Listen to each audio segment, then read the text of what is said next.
Hello and welcome to another side play, not let's play, me, GamerWolfSix of Shelter. Before we start, if you're interested in playing this game, you can get it for free on itch.io. But if you want to support the people that make this game and or get the news version earlier, then you can go to Patreon, where it's $5 a month. So, on the last Let's Play, let's see, the coin flipping thing happened on the one previous to the previous one. So yeah, we were shown different timelines, if you will, scenarios of what could happen in the future if we didn't follow the observer's plans, which are terrible. Though the reason why we're here is because I just wanted to try something right quick. What was it here? Hyena. Oh, can I, oh right, skip. Okay, yeah, I guess, like, there was this thing where it's like, the menu's disabled, and also, you can only make this choice once. And I guess that's the thing, they only let you do that choice once. Now, maybe we'll cheat around that and put this thing on my other computer and be like, let's see what happens. That's gonna be a while of getting through it. But yeah, we're already at that one point right here with the spooky guy. Yeah. With a spooky guy. So reset our face. And continue. The connection was no more. Oh, yeah, we tried to stay in the thing, memory, not really memory, but like thing where, you know, it's our 80th birthday and we're like, hey, what happened to Rune, Moon, and Bury? And then he pulled us right out of that reality thing. I was back for good. I knew clearly I was awake, in reality, back in the corridor underground, with the observer petting my head. He was still holding the coin in his other hand. I recognized that moment. It was right after we concluded our coin-flipping game. That was when he touched my head and shared his weird power. Next, Gunnar was going to say, "Please, be gentle. He's a good boy." Don't worry, Gunnar. It's already over. And I'd say it went pretty well. I can see the path clearly once again. He took his hand off my head, just like the last time. I stared at them, and there was no light in his eyes anymore. That wasn't so bad, was it, puppy? He brought his finger to my snout to boop it, exactly like the first time. And I could just take it, exactly like the first time. But then, suddenly, as a storm of fire, something swelled and snapped inside me. And before I knew it, my teeth sank into that bloody bastard's hand. He gasped in pain, and I ground my teeth with all my strength I had in my small puppy jaws, enough to draw blood. The futures he showed me, the bad ones and the good ones. I fully believed what he showed me was true. I wouldn't be able to reach the happy ending without sacrifices. But still, the thought of letting that dickwad decide who lives and who dies filled me with rage I'd never felt before. Fuck you, animal. A strong slap with his other hand sent me to the floor.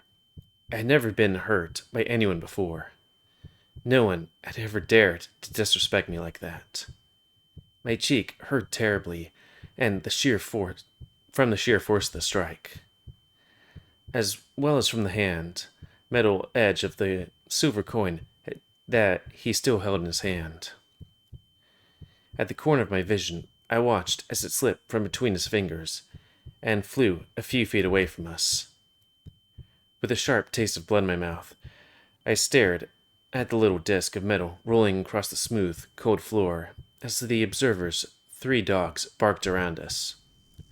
However, those voices became distant, all of my senses numbed down, overtaken by the fixation on the moving coin. Then, I saw something. Just for a brief moment, the taste of his blood gave me one more vision. This time, one guided not by him, but rather by my own boiling hatred. It was but a few seconds, but I remembered it so clearly. I have recounted that scene 1,000 times in my head. We were in the throne room, back on the surface, crumbled, smoldering ruins around us, with wounded or dead bodies everywhere. Me, hiding in a corner, buried by my feet, motionless. Rune, brought to his knees by 2 invaders, a staff-wielding, rust-maned lion, and a scared Tosa Inu warrior holding a relic just like Thistle's walking cane. And the Observer.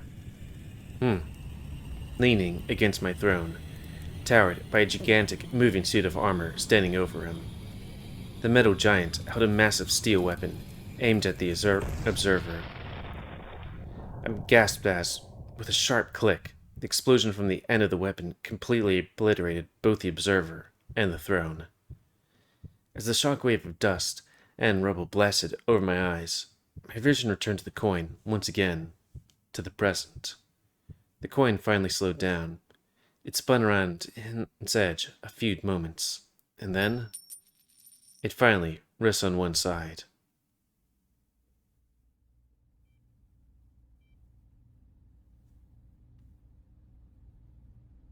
You went ablaze on me?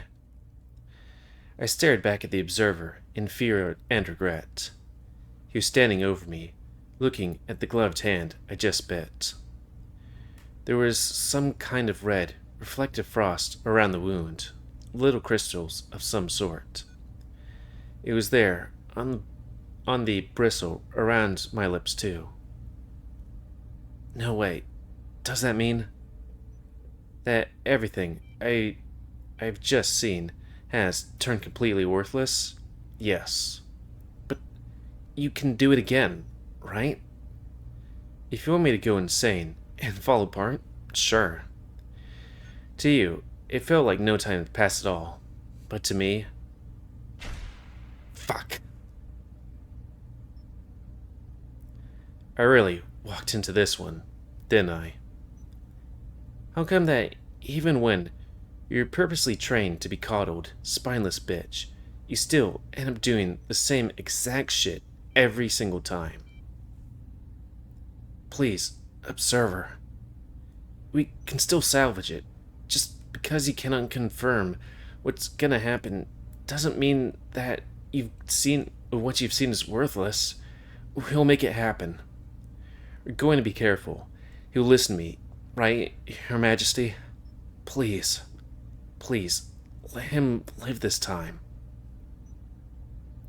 Gunnar pleaded for me to the masked man, but he didn't approach to help me to get up like he usually would. His mind felt extremely panicked, at the edge of breaking. He worried for me, but he felt trapped. The Observer crouched in front of me, staring right in my eyes. I still couldn't see his own eyes, hidden in the darkness behind the mask. He just stared at me in silence. We don't have much choice. No time for another redo. It took Dune Moon half his lifetime to find and hunt down all those previous incarnations before he became a wolf again.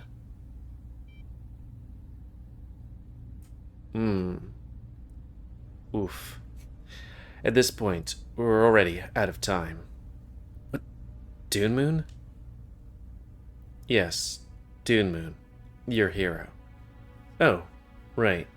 You want to learn more about him, didn't you? So, there it is. You're alive, here with us right now, in this form, because he went through all the trouble to kill you over and over, in each other form. In each other form you took before finally you becoming dog again. I don't know, for some reason the grammar seemed a bit weird there. Let me just do that. Did I just stop the music? Let's just do that so that, skip forward. Funny thing, the difference between a murderer and a hero, isn't it? The distinction drawn by nothing more than which end of the noble sword you end up at. Sure, it must have been absolutely awful for both of you and him to go through all that. And yet, even he understood the importance of his cause. He shed the shackles of ignorance and sentimentalism for the good of everyone. For your own good included. The current you, I mean. But you killed Doom Moon, did I? Or, more importantly, does it matter? Does it matter what happened to your previous incarnations either? Not really. None of that is of any consequence. What matters is that you're here, right now. And he is too. He didn't leave you for long. He's actually been back with us for some time now. For years. Right under your cute, pink nose. Already under our care. What? Where? I squirmed as he brought his masked face close to me. He whispered into my ear. You'll meet him very soon. You'll bless him on his name day. Gunnar doesn't know what name he's going to choose for himself, but I can tell he's not going to like that choice. It will remind him of Doom too much. You're going to use Moon's disobedience as an excuse to publicly put the geese on him early. If you don't do that, he'll undoubtedly betray and kill you when he grows older. Don't tell Gunnar any of those details, or it will not come to pass, and you'll invite chaos upon your people. Have him, however, teach you how to install the geese soon. After sharing in my vision today, you should have no issue understanding and utilizing the Fenrir leash's powers. Soon after Moon's name day, I'll have Gunnar bring you to me again. We'll have another talk. I'll reveal you the true nature of this world and your role in it. For now, I have to rest. He brought his hurt hand close to me, and, after the briefest pause of hesitation, he gave me a couple of pats on my head before standing back up. Once he stepped away, Gunnar finally approached me, helping me get up and checking up on me. His mind was mentally exhausted, but full of gratitude. Remember, the things you saw today were neither lies nor fixations. Take a single wrong turn, and they will come to pass. You may think it's too much for a single dog to hold the fate of tens of thousands of souls in your hands. No, the fate of the whole world. And you'd be right. They may call you king, in the same vein as one would call their pets chief, rex, duke, or boss. But make no mistake, under any name, you're still nothing but a beast. I don't expect you to comprehend or even agree with my designs, but for a mutual benefit, at least understand I want your little country to prosper as much as you do. And it will. I know it will. I haven't survived this long by being wrong. He whistled 2 times, and the 3 dogs ran away somewhere into the darkness of the big hall, while the observed himself walked away towards his bedroom. He swayed, visibly tired. He rested against the frame of the door for a moment, before he finally disappearing inside. We should go. Your Majesty? He was standing a few steps away from Gunnar, facing away from him. He was worried that I didn't want to talk to him, and that fact was true too. But Gunnar wasn't really on my mind that much at that moment. The thing that took all my focus was a shiny little object on the floor. The coin that the observer dropped when he slapped me. I took in my fingers and stared at it in disbelief and confusion. He was wrong.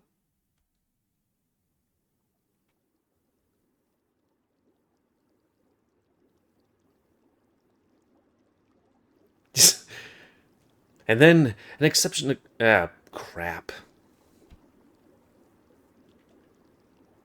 An exception occurred. I was like, that's kind of funny, but then it's like, it has like a bunch of info right there.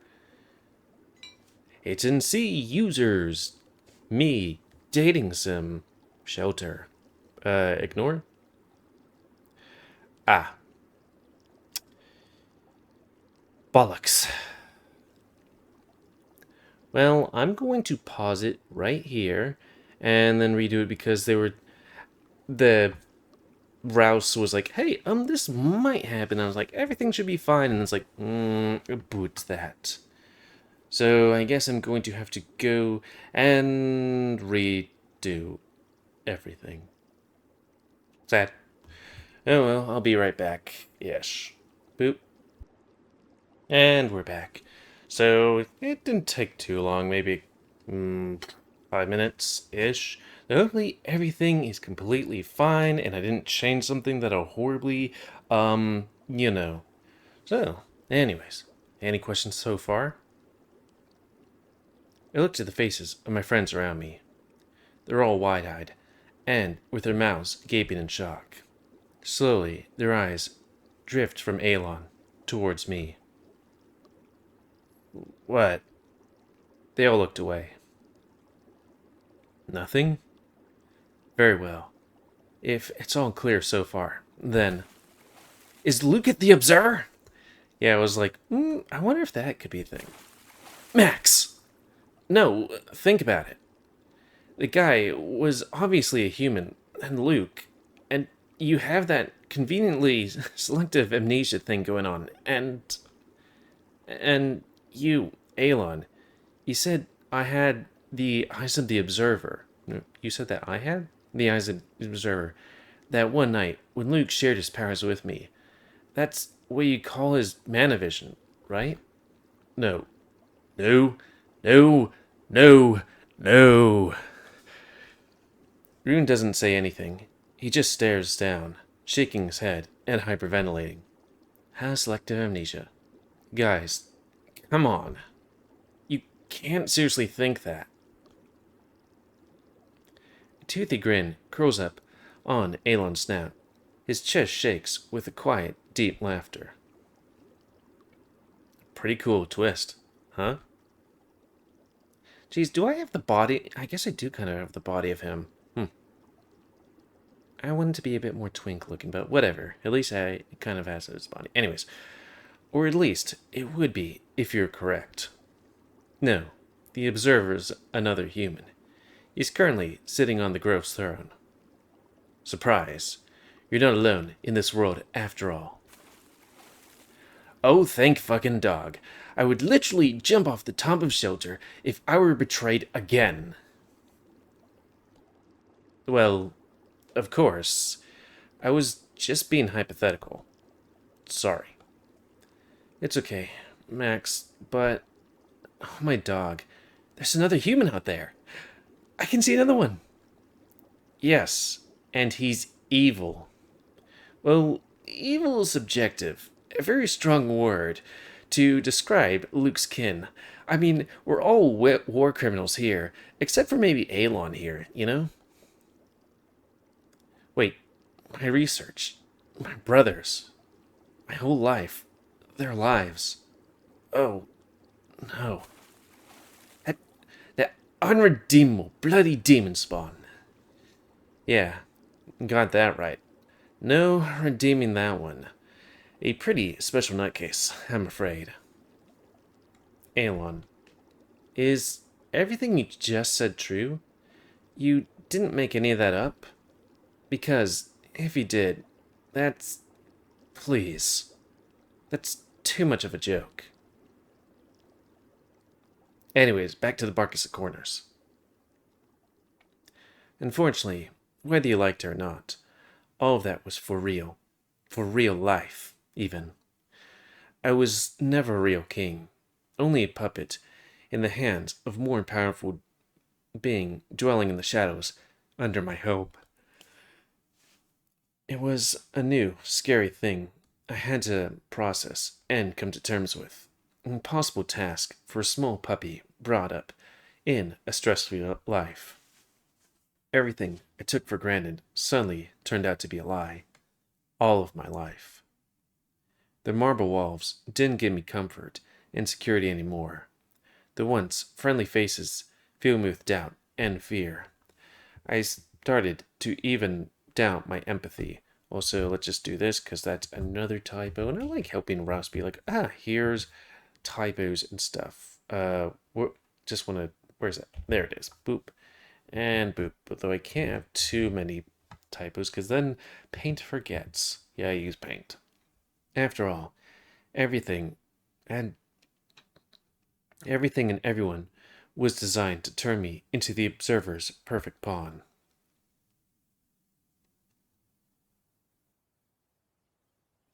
Even Gunnar. This is the relic, Your Majesty, Fenrir's leash. It is a catalyst for powerful manifestations of the concepts of connections and binding. With it, you can create an unbreakable seal, anchor yourself to another person. And it is also one of the necessary components in the creation of your Gi. Or Gi, or is it geese? Normally, a hex like that can be used only on a willing canine, and the relic itself has to be in their possession at that moment of issuing the geese bond order. So that's why it's Fenrir, because, puppy.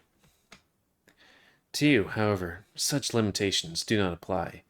You still need to the leash in your hands to initiate the seals, but once set, it should be possible for you to activate their effects without it. I have never been good enough to utilize its power, but I know for sure that it works. If a friend from below said you're ready to use it, then that must be true. You are, in fact, the one who created this relic. You are also our king. You, yourself, are Unity Manifest. Only you can unlock the full power of Fenrir's leash. I have gathered 3 subjects for you to practice on, each varying in levels of willingness. Let's start with the most eager one. Without as much as an audible cue, the guards outside my room opened the door and let a guest enter my chambers. I felt a block of ice grow in my stomach as a familiar mountain of muscle and joy stood before me, saturating the air with a thick layer of fermented Kobe meat fruit juice fragrance. I wonder if this guy might be Teak? That could be a thing. I don't know. My star! I came. As soon as I was summoned, I immediately dropped my chubo and ran all the way here to see you. Though that might be a bit sus. He seems to be too happy and stuff. Stay quiet and heal, or kneel. You're in the presence of the king. Oh, come on, give us a moment. It's been a while, and a lot to catch up on. Right, my love? Too familiar. Gunnar's eye twitched in frustration as the lively Rottweiler wagged his tail, practically eating me with his eyes. Ew. Isn't he still a child? I can still feel cold shivers from just remembering those eyes. Gosh, you're as adorable as ever. Or maybe they're meaning it in a different way. You're brought with a purpose. Kneel, or leave. Fine, whatever. The sooner we get it out of the way, the sooner we can be left in peace. After kneeling, he was still taller than me, and he stared at me with unwavering admiration, polishing the floor behind him with the unceasing tail wagging. I was like, wait, what? Gunnar handed me Fenrir's leash and instructed the other dog to keep his head low. Then he explained the steps of creating a gi. Even when I brought the magic rope close to his neck, the Rottweiler didn't seem to mind at all. Just like Gunnar promised, he was eager. Aren't you scared? Focus, Your Majesty. Scared? Why would I be? I'm gonna put a spell on you. Yes, you're gonna set me free. I've waited my entire life for this. I always knew this day would come, my true destiny. And now, here it is. I can finally awaken as the true me. The new reincarnation of Moon I always knew I was. What? They told you our Moon? Yes, and the geese will finally awaken me. I'm ready. I was literally born ready. I took the magic relic away from him. I couldn't even look Gunnar in his eyes. I only felt discomfort from his mind, like he was caught red-handed on a crime. The discomfort was mutual. I'm deeply sorry. There was a mistake. You're not Moon. What? We already found Moon. His name day date will be publicly announced soon. Sadly, it wasn't you. It was a Siberian husky. His mind was blank. He slowly turned his head towards me. I didn't know what to expect from him. His mind was too shocked, too broken to read. He was in utter disbelief. As he impotently shook his head in denial, his lips trembled in a silent no, no. And while his mind was finding hard to reject the truth, I felt the grief swell inside him. Your Majesty, no. Despite Gunnar's objections, I put my hand on the Rottweiler's head. I petted and hushed him down, and while it seemed to bring him no comfort, at least it seemed to slowly mend the divide between his mind and his heart. His big tears started flowing over the dark brown fur of his trembling cheeks. I always hoped I was meant for more. Doom, the bastard, he took my place. And after he died, I was so sure I'd finally be able to awaken in his place. But that's not how it works with moons, right? No. I knew it. Deep down, I always knew. But if I'm not Moon, then who am I? If this really is all I am, a dog without destiny, like any other, then what does my life even matter? I don't know. How about you tell me once you figure it out? And by that time, I hope I will finally be able to tell you who I am as well. He looked me in the eyes, and finally, I felt a clear and stable emotion in his mind. Curiosity, familiarity, understanding, unity. Still, with his face wet in tears, he started to laugh. I laughed too, still holding the red magic rope in my hands. Head low. He complied with a smile as I put my hand over his head once again. The leash in my other hand glowed as I took a deep breath and gathered my thoughts. In the name of the pack, I bless you, O hero. With a breath of serenity to accept the things you cannot change. The howl of courage to change things you can. And the wisdom to tell the two apart. Once the glow subsided, the Rottweiler stood up and stared at me with hazy eyes. The relic-powered blessing must have taken hold. You aren't needed anymore. Dismissed. Gunnar. No, it's fine. You both have a lot of work to do, right?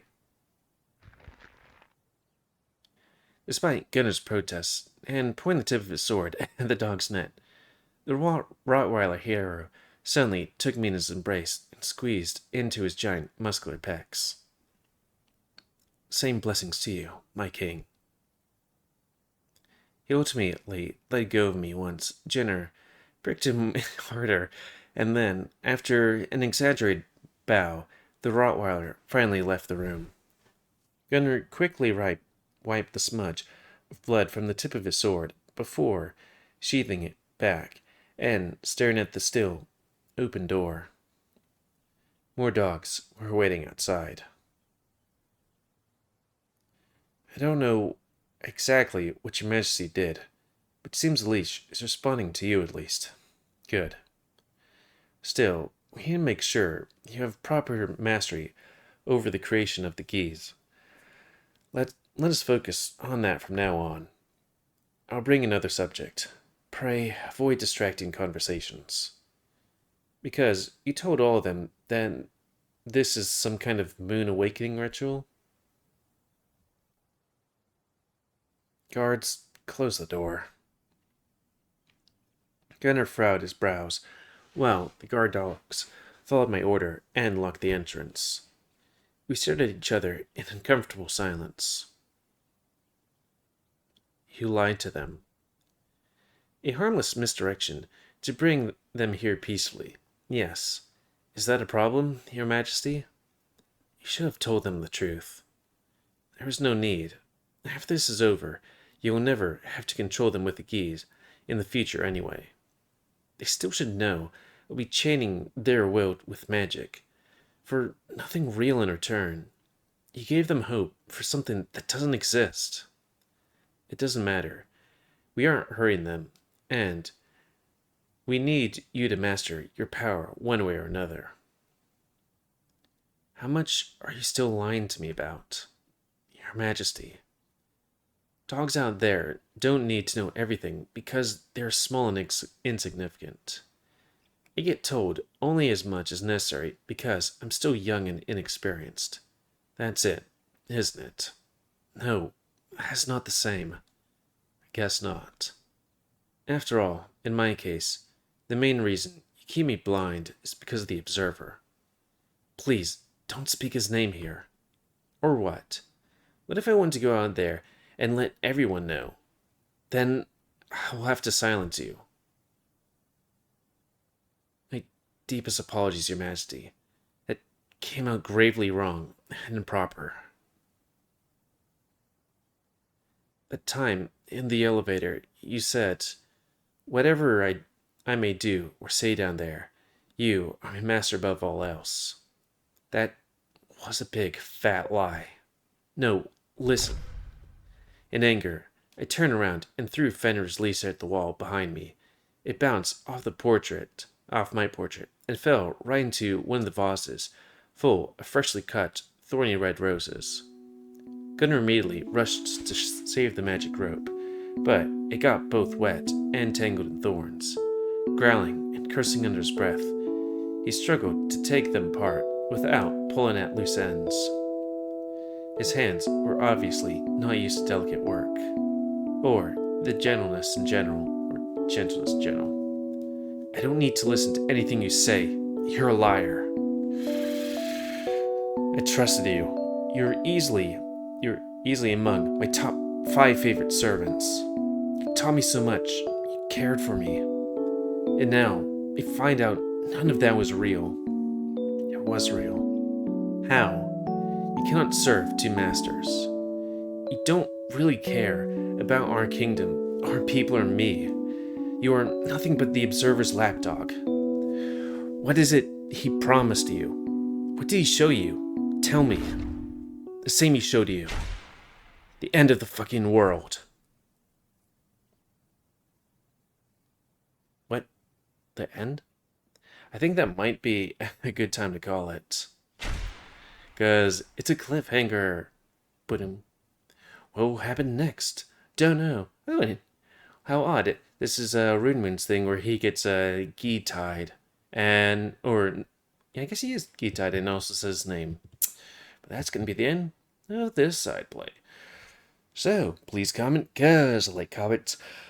Tell me if you like, dislike, tips, tricks. Otherwise, if you like me, YouTube and likes it grow, then please like, subscribe, and check out the rest of it. Grow, please remember to and must control the pet population. I wish there was a way to stop reading yawns, because sometimes it's constant and sometimes it never happens. But how do I prevent it? I don't know. Oh well. Anyways, until next time. Another side play. Oh, yeah. If you want to play this game, it's available free on itch.io. But if you want to support the people that make this game and or get the newest version earlier, you can go to their Patreon, where it's $5 a month. And until next time, I'll take side by me, GamerWolfSix of Shelter. So thanks and see ya.